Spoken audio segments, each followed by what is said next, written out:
开始，咱来关心中度的风台度数热是渐渐靠近咱台湾。气象局已经发布海上甲陆上的风台警报。今仔日和明仔载是风台上靠近台湾的时阵。气象局伫拄则8:40，嘛有针对风台影响做出上新的说明。咱同齐来听气象局是安怎讲的。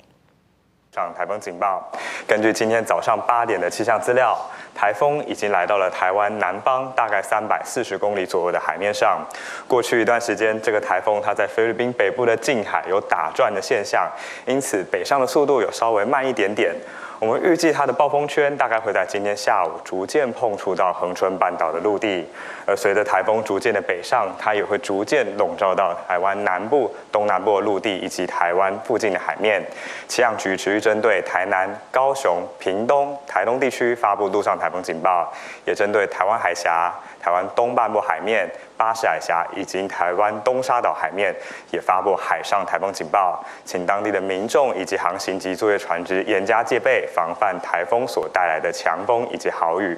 而至于在未来的一天，我们预计东半部的大雨呢会持续的不停的下。今天白天的定量降水预报，我们可以看到，其实东半部的降雨已经非常明显了，尤其是在宜兰山区、花莲、台东、恒春半岛到屏东的山区，降雨是相当的明显。而这个状态一直到今天的入夜，并不会趋缓，甚至会因为台风更加靠近，雨势会更加的转大。而至于西半部地区的话，虽然雨势不像东半部地区这么大，但是也会有局部性的短暂阵雨的机会。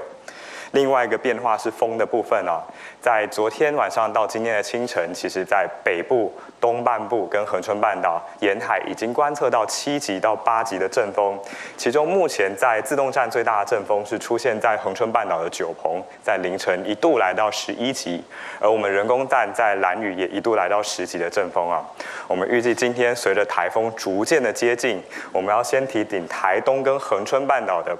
地区的部分，随着台风暴风圈逐渐进入，在今天会开始出现9到10级的强阵风啊，而且风势呢在越晚是逐渐的增强的情形。